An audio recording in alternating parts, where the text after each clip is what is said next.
Whatever. Oliver, I think, sir. Okay. Okay.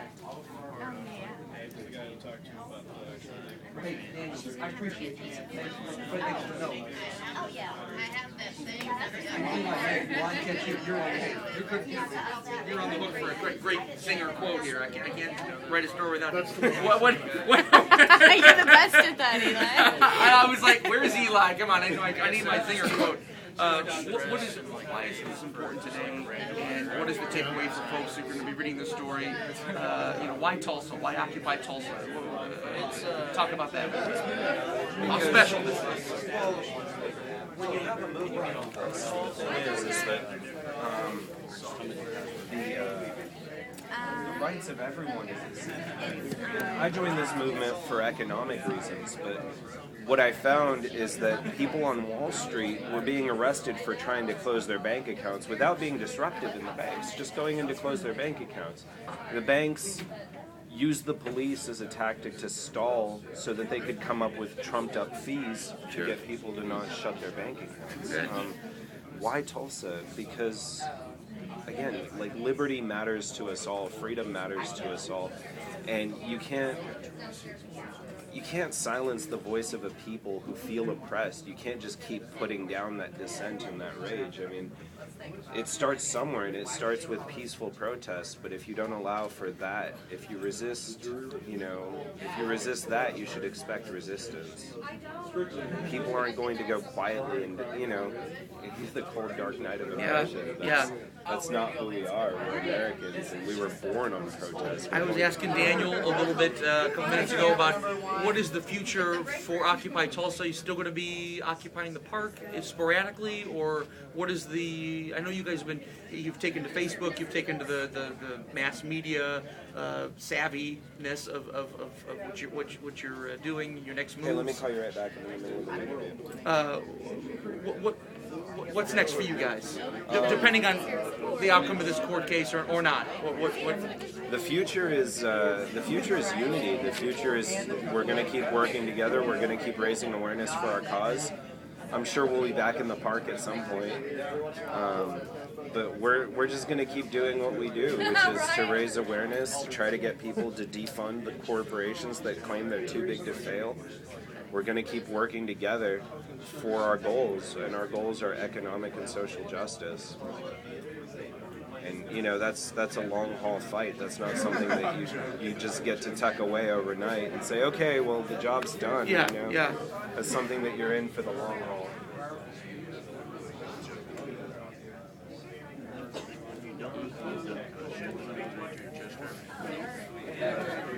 Hey guys, everybody, point of process. Mic check. Point of process. Up twinkles and down twinkles are totally allowed in the court. Please don't be disruptive. But I think it'd be really awesome if every time Oliver says something we all agree with, if we up twinkle. If the judge gets upset, just stop. All right. Can I say a word or two? Go for it, man. I just met with the prosecutor, who I've met with several times, but I want to make clear, at this point, this violation of curfew is a $50 fine and costs. If anybody wants to take that route out, they can do that today.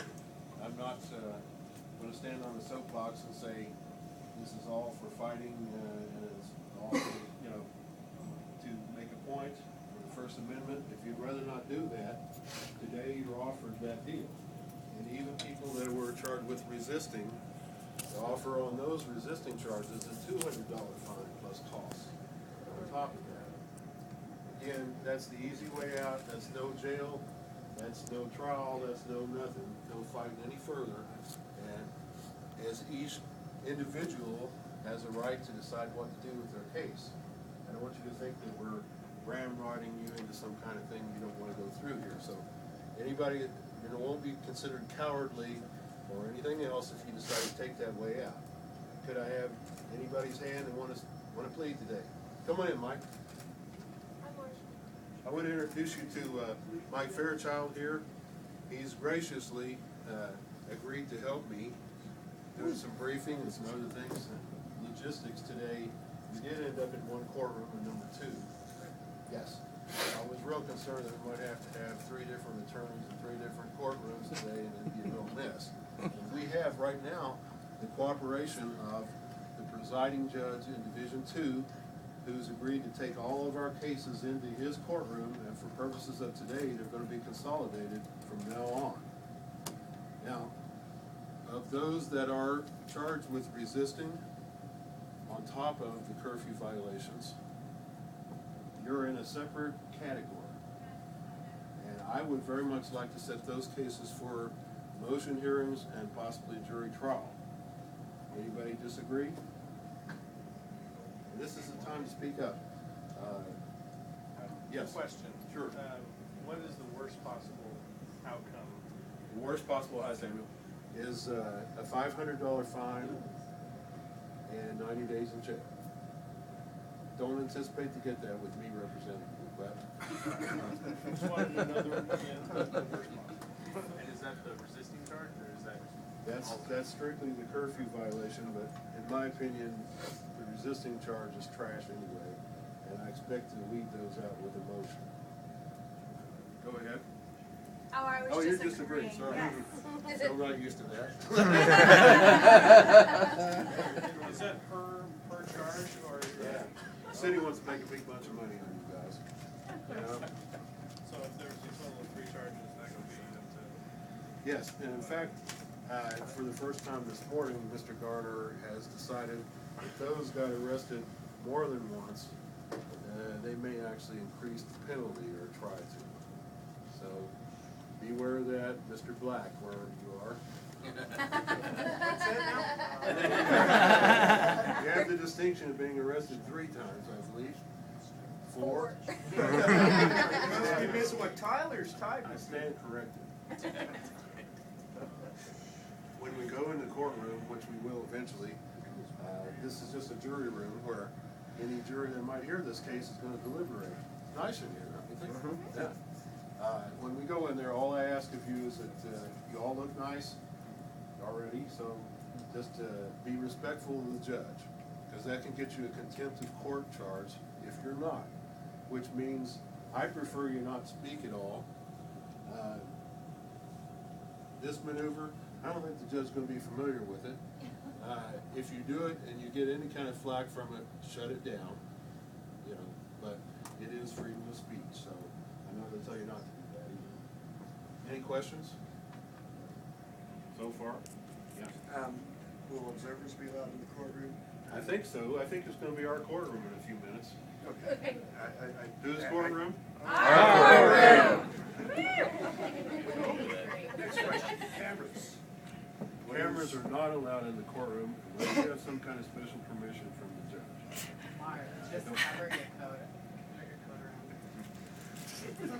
Hey, after the hearing, guys, after the hearing, let's all meet up out here. Individuals will be allowed to talk to the media as they please, respond to it. Feel free, feel encouraged to talk, do whatever you want, say whatever you want. Just typical Occupy stuff. Don't go off on some crazy tangent about the Illuminati or something. It's kind of off topic. I like the Illuminati. Come on, let's go. Yeah, let's just meet out here in the plaza, and then we can march back to Solidarity Square. You guys down with that? Yeah. Who's down for a march? Hey, new chant from Oakland: "Rise up, shut it down. Tulsa is the people's town." Yeah. No. Yes. I want to hear that of you, okay?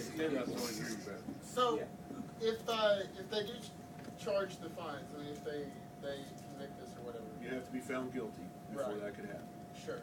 And if we get found guilty, and we're not willing to pay the fines, I'd like to express that now today as an act of civil disobedience. And I'm telling you right now, I agree to appeal this case, if that happens, up as far as it needs to go. So probably just sit tight today and Yes. don't have to say anything. I want the judge to see that you have, you're committed to your cause. Obviously you are, especially those of you who've been arrested. I salute you. I mean, it's the highest form of patriotism, in my opinion. And those who got tickets,